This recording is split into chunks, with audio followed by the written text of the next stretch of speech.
Okay, Okay, we're live. we are. Okay, good evening, everybody, and welcome to our regular council meeting. The date is Monday, June 15th.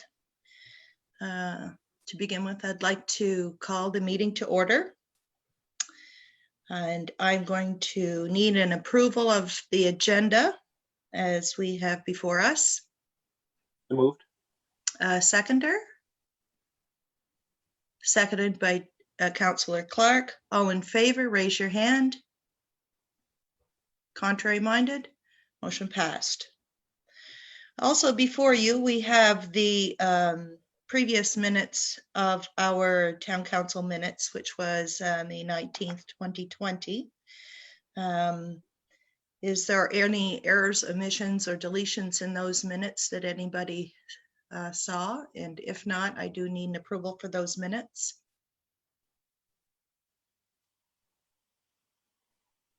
Need an approval? So moved. Okay, and seconded by Councillor Clark. Very good. As you can see tonight, I'm changed my computer, and hopefully for the viewing public, my audio is going to come through a little bit better. I did need to wear some headphones, so we're not ready for takeoff, but this is the way I have to look tonight. First of all, under our new business, we have an alternative voting options, and this was the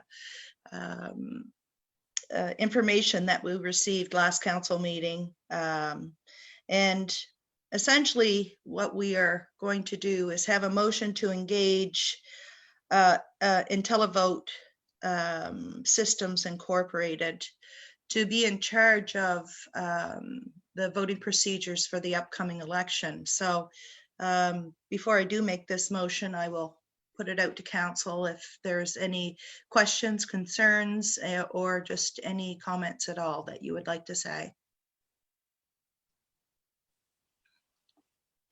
Okay, I can only see 4 on the screen, so Rachel, is there anybody that has their hand up? Okay. Brenton, sorry. If I may. Sure. Certainly.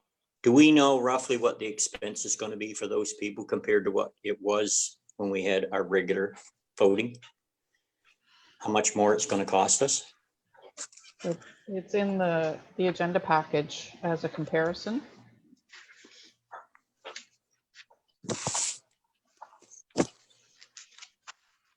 So if Linda, do you want to speak to it since you did the RFP? Yes, hi.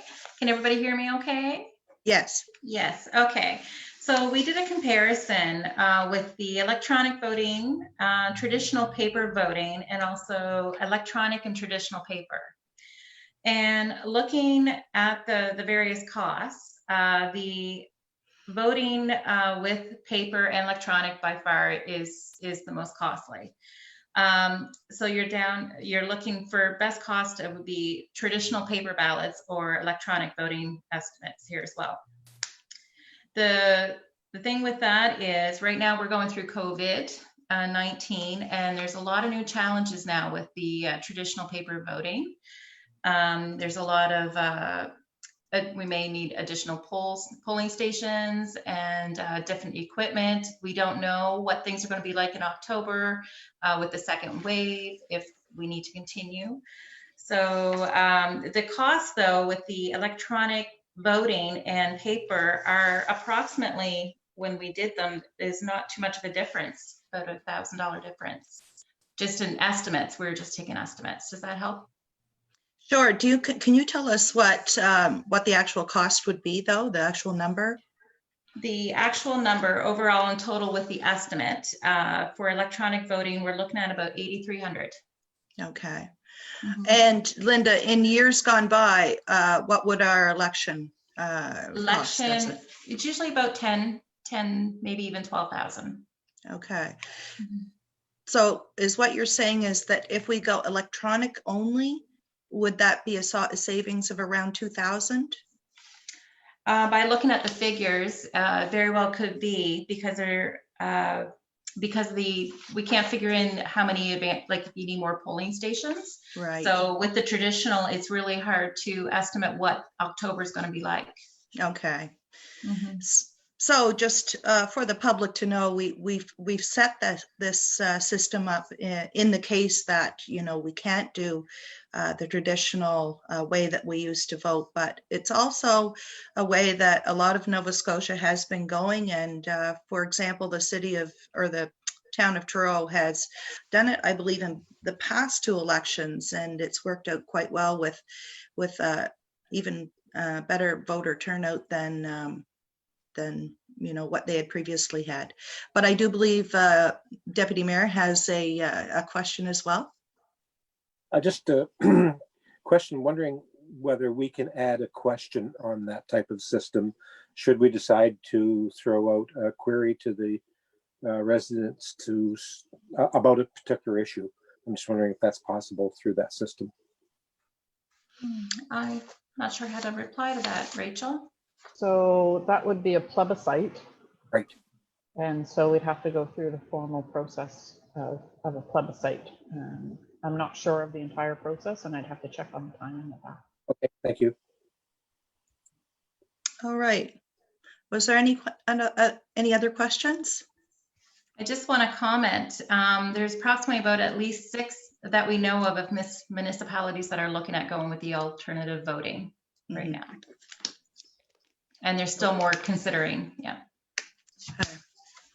Well, I mean, I think it's good for us to kind of get ahead of this and have our bases covered in the event that regular polling stations might not be an option. So anyway, all right. So council, the motion is to engage IntelliVote system IntelliVote Systems Incorporated to be the company in charge of our elections. We would need a mover and a seconder. I'll move. Okay, moved by Councillor Colburn and seconded by Councillor Clark. All in favor, please raise your hand. Your Question. So can I just make a point? In the proposal on the RFD, to engage IntelliVote systems, it's to provide the alternative voting services for this election, but through any subsequent municipal elections that may occur in the town of Oxford between now, 2020, and May 1st, 2024. That's the term of the IntelliVote contract with HRM. That's the bulk purchase that we're able to kind of tag along on. Okay. And so that's part of the proposal. So I want to make sure that council understands that if they want to have that as a motion or if they want to just have it for this election. Okay. So maybe I'm going to see if there's any other questions out there, or just maybe go through council and see what their preference would be. Question. Certainly. So is this an RFP to quote to more than one person, or do we have to do that? Or is it because there's only one company we don't have to? Is that right? So HRM did the official procurement process to go to RFP to award it to IntelliVote. So they did the procurement. So it has gone to a legal, thorough procurement process. And because they worded their RFP that allowed other municipalities to engage with IntelliVote directly at the same cost savings, we're able to just appoint them as our provider and not have to do the procurement. Okay.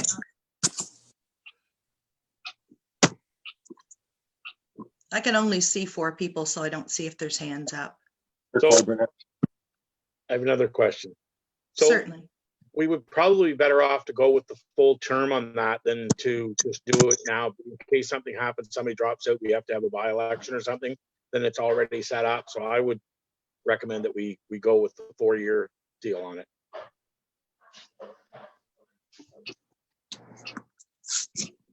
Okay. Yes, Councillor Colburn.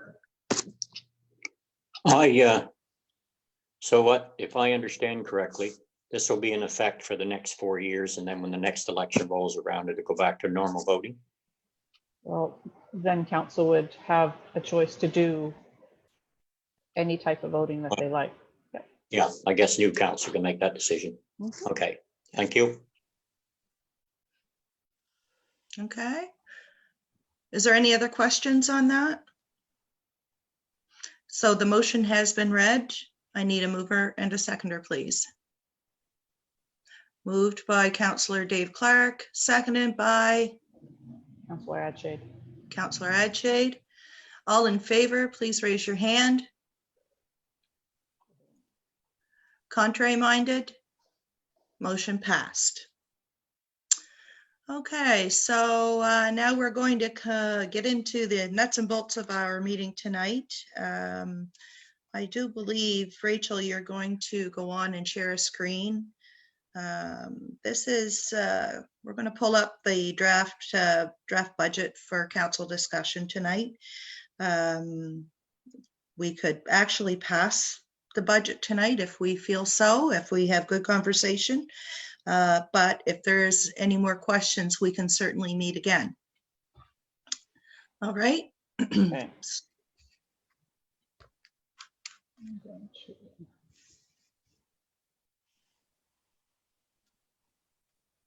Yeah. Does everybody see the memorandum that I've got up there? Yes. Okay. So this was circulated to council prior to the meeting, and I just, for the purpose of public transparency, want to go through it a little bit. This is the report that I've created to go along with the draft budget. At the committee of the whole meeting, there was direction by council to take a look at a number of items and try to come back with a balanced budget. So those items are listed there as the arena operations, recreation director position, Capitol Theatre operations and revenues, travel expenses, NSCC foundation funding, fuel costs, community economic development, school enhancement fund, the audit fee, and it included a minimal or no property or sewer tax rate increase. And so the budget that we're going to see will reflect some of these things. So I'll go through and address each of these areas. And so the draft budget was about $130,000 short of being balanced. Since that time, the Department of Housing, they have a net operating loss, which they pass on to municipalities every year, and we never typically get that number until June. And so we've had it. We had budgeted $19,100, and they just came back late last week and indicated that it's actually going to be $23,536. So that will impact our year-end numbers last year. They've also provided a range for this year, and the high end of that I've incorporated into the draft budget, and we'll see it as we go forward. So that will help us to not be under budget on that expense for this year. And just so that everybody's clear, the revenue of approximately $7,200, $7,273, I think, with a 1 cent increase to the tax rate. So raising taxes and trimming a budget that's already quite lean just doesn't come up with very much cash in the long run to provide the revenues that we need. We have a number of mandated services that we have to pay for, and we'll go through that a little bit as well. A large portion of our budget is salaries. We've increased the requirements for financial and other types of provincial reporting, operation of our water and wastewater systems. We have occupational health and safety, as well as Department of Labor and Department of Transportation requirements, all which impact our workload, and it seems like increasing paperwork and following rules and regulations. So we need to have segregation of duties within the office, within our financial piece. And we've also taken a look at the Public Works Department through our organizational review last fall, and we wouldn't be able to cope long-term with any less people in that department. So there's not a lot of significant amount of savings to be found by closing the Capitol Theatre. We looked at that. There would still be some insurance and maintenance and some heat, but nothing too much that would give us a big amount of savings. And similarly, the travel expenses, not a significant portion of our budget. Our conference registrations and attendance at conferences this year are going to be next to nil, unless there are workshops or some other things that might happen, particularly around some orientation with the new municipal election happening with the new council on. So we can reduce some of that, but there's always a little bit of opportunity to take advantage of some training. And so it might be some conference registration that for virtual attendance instead of actual travel. Fuel costs as well, it's low right now, but it may not be in the future, and it's always a significant variable. I'd rather see us have a reasonable budget line for it and be able to afford the things that we actually need and not cut that. The school enhancement fund was discussed, and I know it was discussed last year as well. So there's a couple of different things going on here. When the new school was built, from what I'm finding out, there was a long-term borrowing that took place for about $100,000. And so in the budget, we see that a $10,000 charge plus interest is being paid back each year to Municipal Finance Corporation. In 2021-22 is the final year for that payment. In addition to that borrowing, there were funds that were being put aside into a special capital reserve for the school enhancement. And over the course of a few years, beginning in 2009, approximately $60,000 was put aside in the reserve fund. It was originally called the School Enhancement Fund. Now it seems to be called the Special Reserve Fund. The purpose of borrowing the money and putting the funds aside to have a community room in the school never really came to fruition. And so I've got some questions out to both our auditor and to the Municipal Finance Corporation. A, to trace those funds and see, to be sure that the School Enhancement Reserve Fund is now the Special Capital Reserve Fund. And there's also the legality of when you borrow money and you state the purpose to borrow it, you can't use that money for any other purpose. And until we have that full loan paid off and the money is ours, I'm not sure that we can legally use it for anything else. So we're researching that. But on top of the fact, these are capital funds and we cannot bring capital funds into the operating budget to balance it. So I wasn't sure what council was looking for there, but we're researching what the funds, where the funds are and what we can use them for. We cannot use them in this operating budget to help balance it. So I just wanted to clarify that as we're talking around budgets. Some of the areas that are not core essential services within the community are recreation and economic development. And as such, the total budget for staff and programs within economic development is just under $40,000, and half of that is wages, or less than half of that is wages. And we have a couple of different projects within that department around some funding and the information kiosk, some signage. The role of the Economic Development Officer also contributes very broadly to the promotion of town events and branding and supports and communication to the general community through newsletters, social media, and newspaper articles. And as much as there are other regional business supports through the Amherst Area Chamber of Commerce and the Cumberland Business Connector, the support and the focus of small owner-operator businesses in Oxford is very significant as we continue to really try to ensure that our business environment can thrive going into the year after COVID, which is going to be a big question in the future. A large expense for the town is the operation of the arena. And so when we take the revenues of signage and advertising and the user fees, along with any grants we have, and we're put against the wages and the operating costs of the facility, the remaining costs that is strictly covered within the general tax rate to pay for the arena is about $100,000.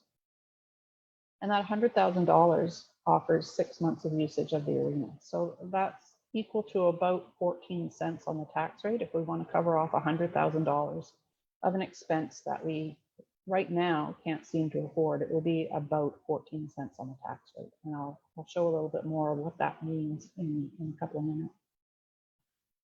So to add to that issue, our current recreation director and municipal physical activity leader, he has resigned from the town to move on to another opportunity, and that's effective the end of June. And the position is pretty much a one-person department. We do get some funding. We get $15,000 from the province of Nova Scotia as part of the MPAL program. And because of that, there are certain outcomes and certain mandated functions that that person is required to do, not just whatever recreation program we want to have in the town. As a result of developing this second draft of the 2020-21 operating budget, we're basing the service and staffing reductions within the recreation category of the budget. And so the draft budget that you've seen and that we'll present here tonight is looking at the closure of the arena for this coming year, along with the reduction of 2 arena staff and a recreation director. In doing that, we'll be able to maintain all other service levels and staffing that we currently have in place, keep the tax and sewer rates at last year's level, cover the operating deficit from the previous year, and we should be able to contribute between $25,000 and $30,000 to an operating reserve fund, which is quickly dwindling, and we need to build that up. I know that we did discuss the NSCC bursary funding or the foundation funding, and if council wishes, with the changes that this budget is presenting, we would be able to continue to honor that agreement this year for $5,000 instead of deferring. However, I have been in touch with NSCC. They are quite willing to work with council if the decision of council is to defer that $5,000 for another year, and we would extend the year of the 5-year contract. So right now, what I'm going to do is move to the draft budget, and I will bring that up. I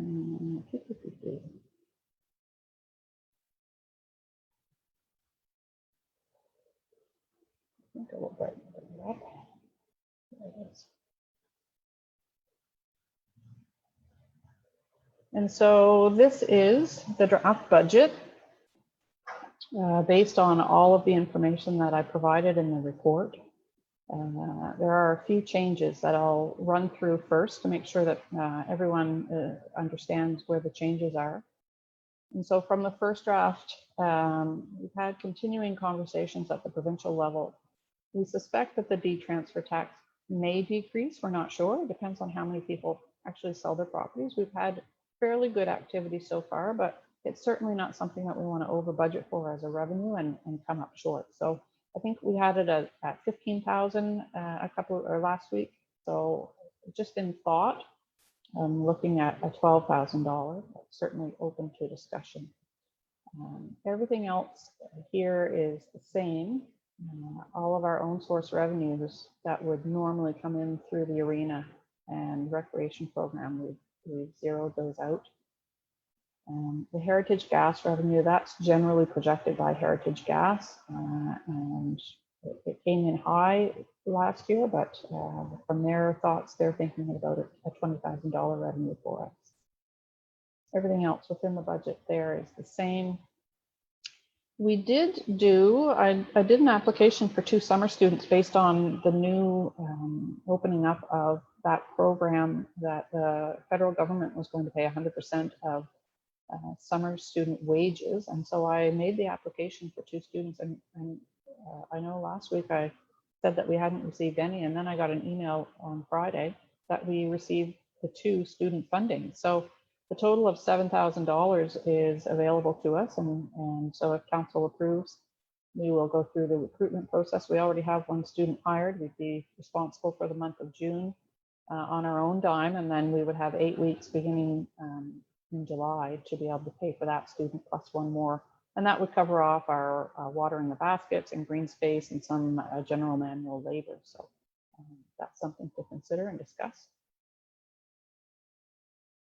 If we do stay with the closure of the arena, any funding from the county on the arena and through the MPAL funding would be zeroed out. and 5,000 from other organizations. We're hoping that the beautification grant that we've made application to the province, that we will be a recipient of that. We get up to 25,000, and the 5,000, 20,000 we'd be distributing to applicants in the community, the business community, to do enhancements and facelifts on their shop fronts. And then part of the information kiosk, we've used $5,000. That's eligible into this program, and we use that towards, I think it's a $12,000 kiosk, and we put 5,000 from this grant towards it to help offset those costs. At the last council, it was agreed that, at the last meeting, it was agreed that we would maintain the council honorarium at current levels. So that's been reinstated to the current levels there. We've done some further kind of revisions on some of the salary calculations. So we've just updated these numbers just a little bit. So nothing's really majorly done, except I had an error on the accountant's position last week. Town hall maintenance, I know that we have some heating issues as well as the roof and air conditioning. So I think putting in $15,000 isn't too much to look at budgeting for the town hall. NSCC Foundation, as I discussed, the $5,000 is still in there, and that's certainly open to council for discussion. Everything else had stayed the same. We did a smaller adjustment around public works when we did some other refinement of some of the salary calculations. Everything had stayed the same there. Again, with the labor in the sewage treatment plant, some calculations done.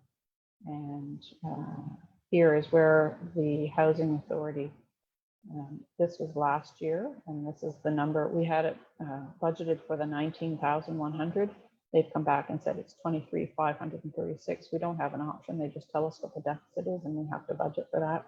But this year they've given us a range between 23 and the 26,400. So I'm putting the 26,400 in.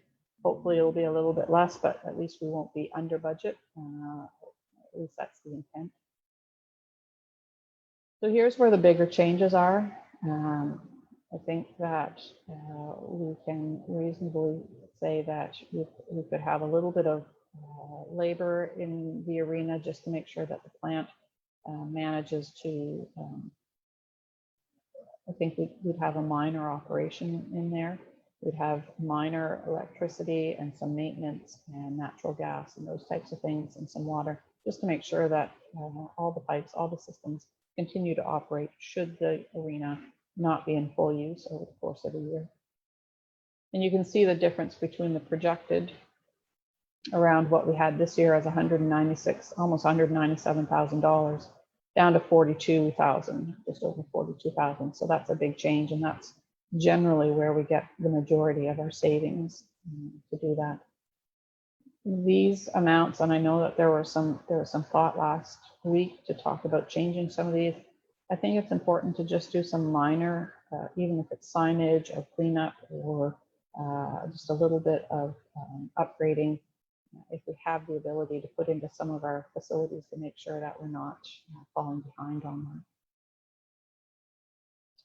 that. Again, here's another larger savings. So between the wages and the travel for the recreation coordinator, we have a big savings there. Just basically the month of June that we will pay for that position until the end of March. And at the end of the day, to balance the budget right now, we've got about $29,000 left over. And so I'm suggesting that any surplus that we would have to balance this budget, that we put into an operating reserve. And this may change a little bit depending on our audit and where our year-end numbers come in through here. But I'm expecting that we have between $20,000 and $30,000 that we should be able to put into our operating reserve. And that would give us a balanced budget. And there's a 43% net amount there, but it's just the calculation, I think, through the tax rate, because it goes out to about 4 decimal levels.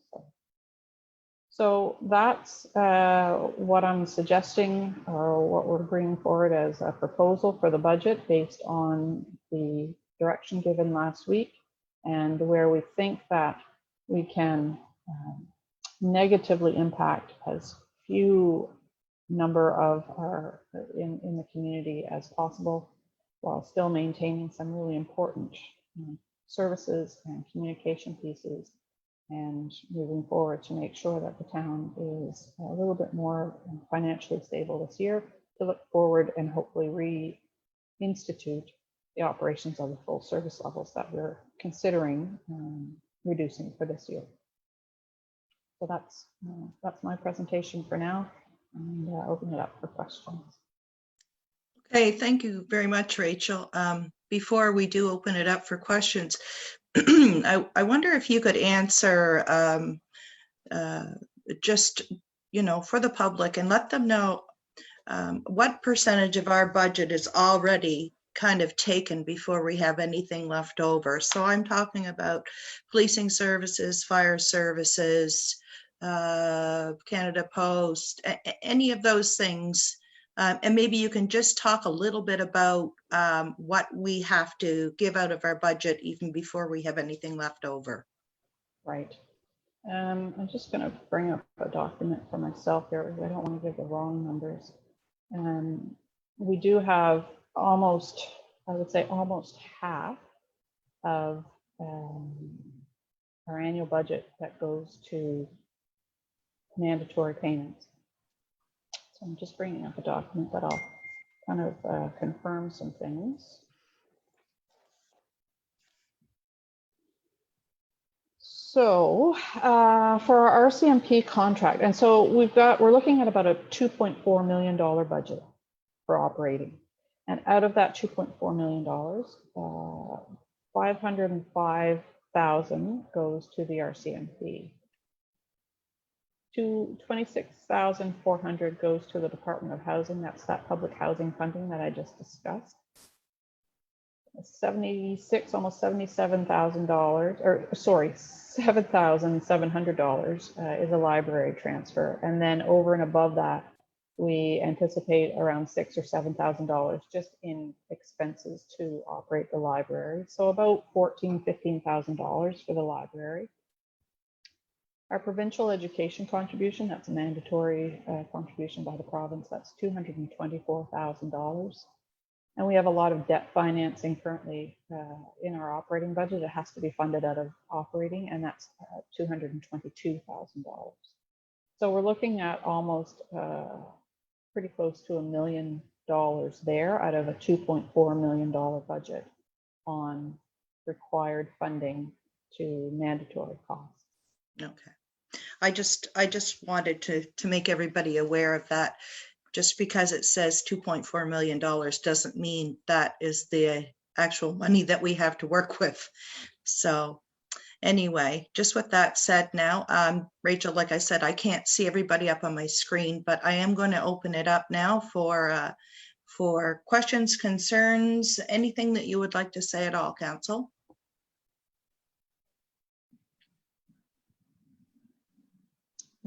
Deputy Mayor. Deputy Mayor. So I'm thinking we probably, my personal opinion, want to approve this budget tonight. I'd like to have a little more time to think it through.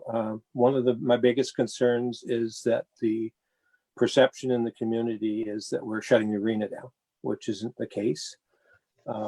We're in fact just temporarily making some adjustments around this whole COVID-19 issue, which means we can't use a facility anyway. We have to take the extra precautions to make sure that we don't just spend money and throw it out the window. So my thought is, it'd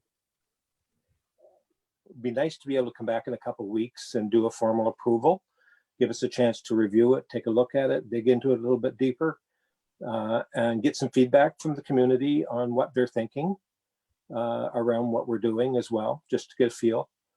And from there, I do have some other questions on the budget, but I'd like to defer to other councillors to ask their questions first, and then I'll, if any are missed, I'll come back after that.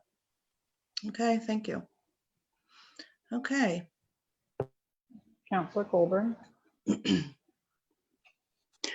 I totally agree with Councillor Draper that we should give the public a chance. Especially think about this rink situation, that we don't want people to think that we're planning on closing the rink and maybe never opening it up again. And they realize what it's going to cost to try to keep the rink open, which, as Councillor Draper basically said, it's almost impossible to open it up anyway with this virus thing, especially when they say there's going to be another round of it in October, November. So.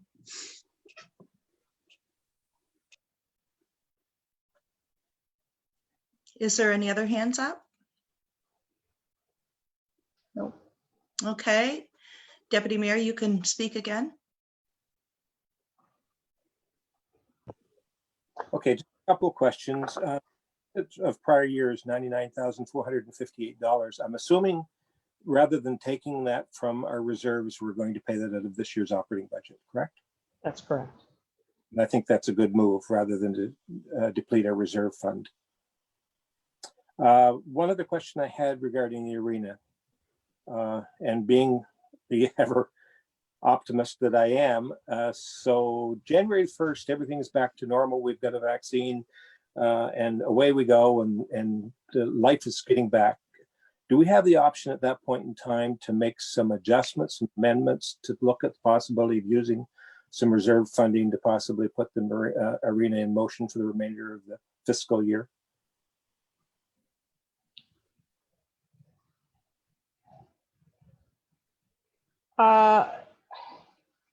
We always have that option, for sure. We don't have a healthy reserve at all. We have a policy where we should have a much higher reserve than what we do. And if we keep pulling it down to provide a service level that we can't sustain, I think that that's going to be, in the long run, the downfall of the town of Oxford. And that's a risk that I realize, absolutely. Yeah.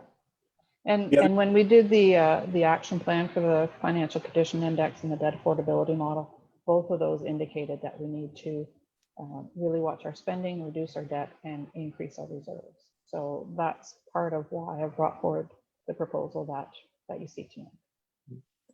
Okay, my other question would be around the issue of economic development and tourism budget. We started out originally, we didn't have that position at all when I came to council back 4 years ago. We started out with a $25,000 budget that has gone up to approximately $38,000 now.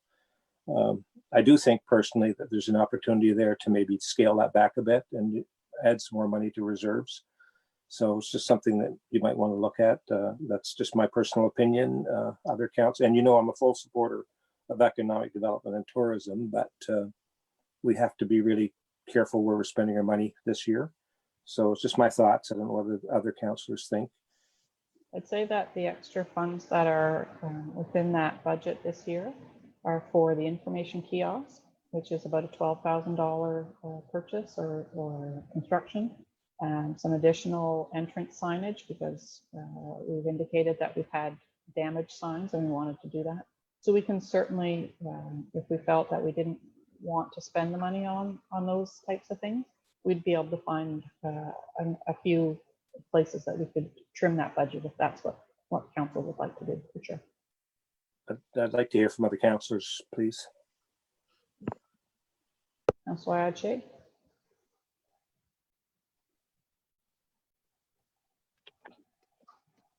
There. I'm fine with the budget the way it is. I think it's come to a time in our town that we have to take a very serious look at what it's costing us to run the town. And unfortunately, there are going to be things to be cut. And apparently this year it's going to be the rink for this year anyways, but we just can't expect people to keep dipping into their pockets and keeping some of these facilities open when we can hardly afford. We can't afford to keep upkeep on some of the other buildings in town and everything like that also. And it's a sign of the times. I'm sorry, but it is a sign of the times that we just don't have the tax base, we don't have the much revenue coming in, and tough decisions have to be made. And I think that's why people elected us all 4 years ago. And I do believe that that's why people will elect the new council, whoever it may be, in the near futures, because sometimes these decisions have to be made, and they may not be in everyone's best interest, but they're in the best interest of the community. So that's all I've got to say.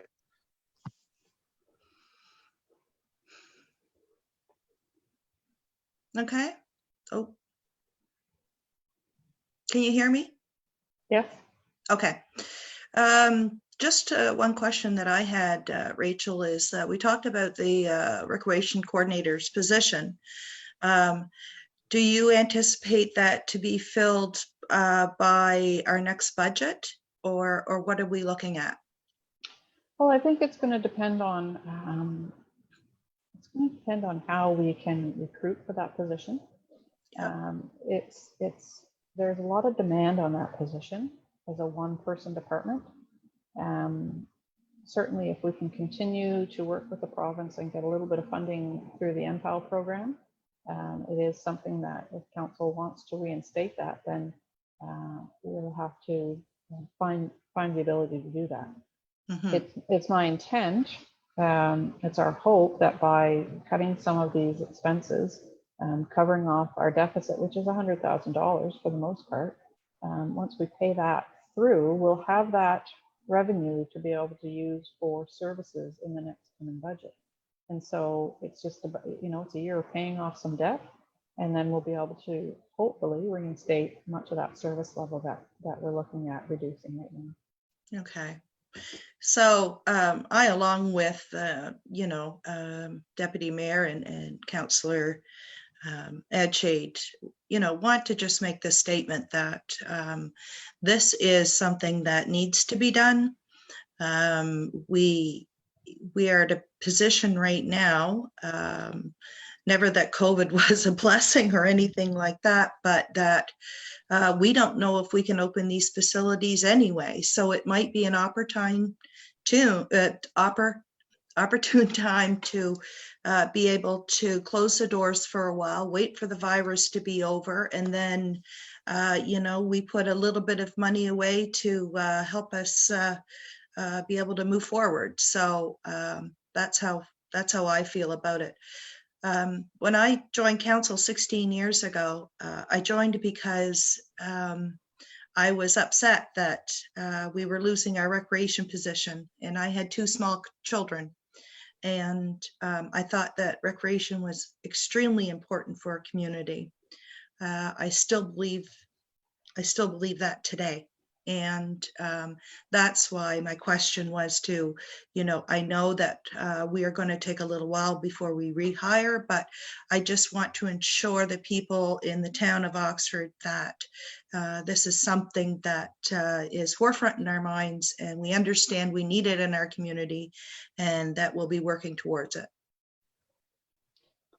So when I looked at the arena operations, and with all of the forecasts for COVID, they're talking about quite likely a second wave, and China's already seen increased amounts, the most that they've seen since April. And so they're anticipating in North America, Canada, a second wave around September, maybe October. And if that starts on the West Coast, like it did in January, February, it's going to be to the East Coast by October, November, December. And that's when we really start to ramp up. And those activities through contact sports, cheering and yelling and doing those types of things that we would normally have within the arena, those are those high risk activities that were the first ones to be kind of curtailed and shut down by the province. So, it's so unclear right now as to what we can or may be able to do at that time.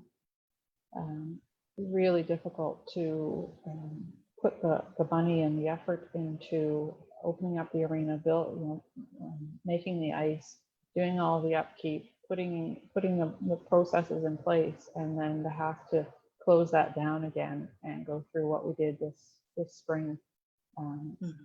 As much as it's not my preferred way to move forward, we understand, and I understand what recreation and arena means to a community. But when we look at core municipal services that we have to meet and provide, sewer, water, streets and sidewalks and streetlights and those types of things, solid waste. We have to Policing. make sure, policing, fire, emergency response, we really have to make sure that we can reasonably cover that off and make sure that our employees are safe and they have the equipment to do the job that we ask them to do, that we have the training that we need to have to be able to do the job that we have to do. And hopefully we can kind of hunker down for this year and do the right things and recover going forward. And then we can hopefully reinstate those services. Okay, so I believe that it is, I think, council's wish that we defer this for, what's a fair time, another week?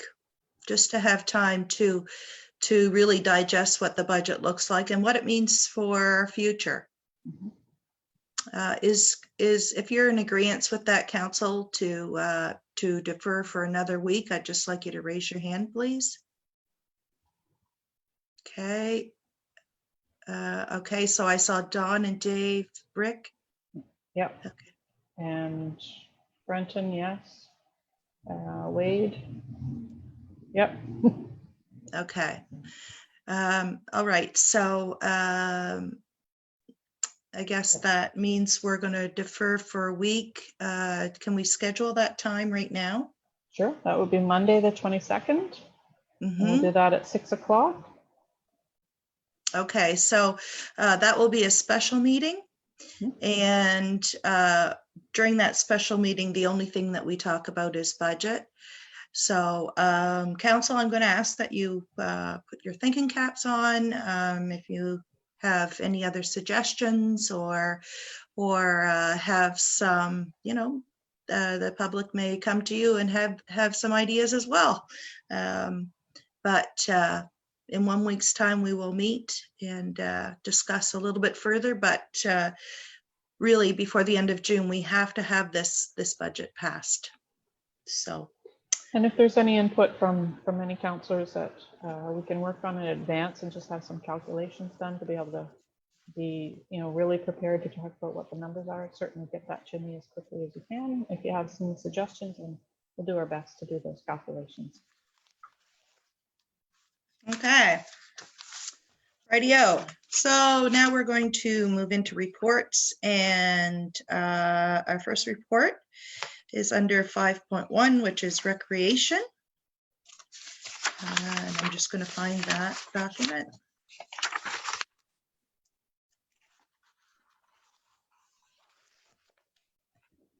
Was there any questions for our rec director? I do believe he's going to be with us until, is it June 26th? Okay. And any questions there on his report, Councillor Draper? Just a question. I noticed in his report, he noted that the funding wasn't approved for summer students, but yet I'm guessing he did that before you got the final approval for the students? So he made application for 2 recreation students, though that funding was not approved. I made separate application once the MP noted that the federal government was changing and extending the program to try to get summer student work through COVID. And so I made application for 2 more and we got approval for those 2. Okay, I'd like just to take a second to thank Corey for his time with the town and wish him all the best in his future up north. Mm-hmm. Okay, any other comments, council? Okay, if not, we're going to move on to the Public Works monthly report for May 2020.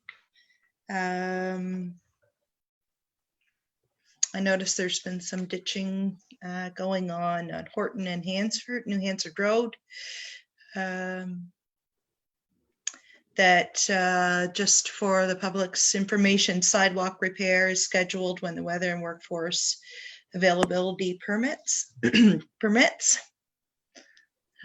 But does council next? Okay.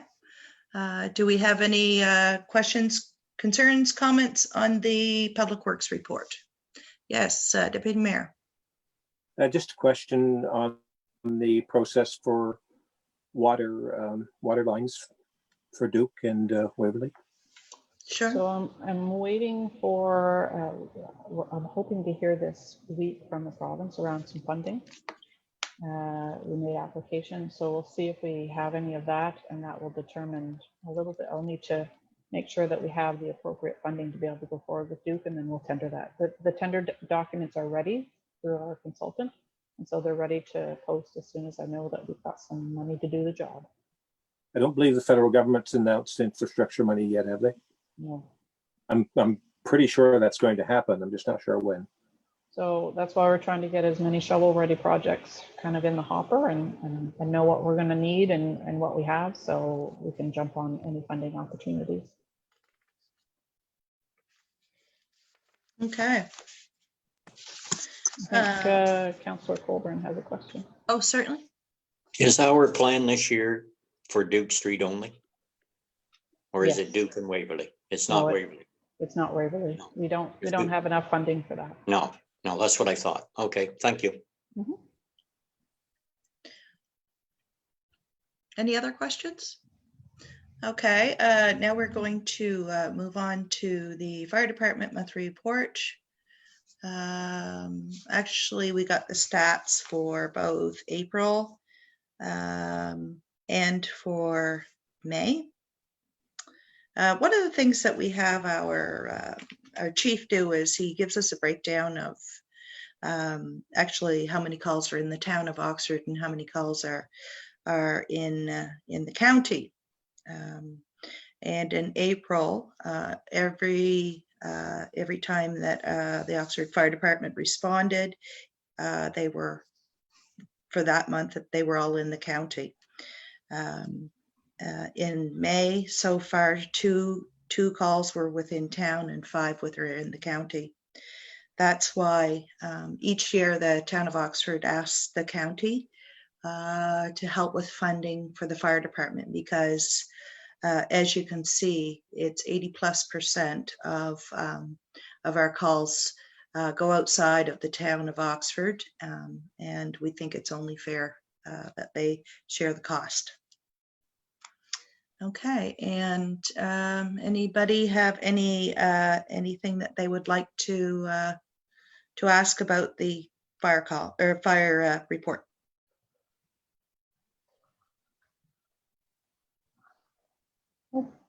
Okay. We need a motion to accept those reports. I believe we do. Please. Okay, a motion to accept those reports. Dawn and Brian. Okay, Donna. Okay, all in favor, raise your hand. Motion passed. I did not have anything under correspondence. Nor do I. Okay, so we're going to see each other again in 1 week, but I do need a motion for adjournment. Brenton and Dave. Okay, good folks, good to see you. Thanks, everybody.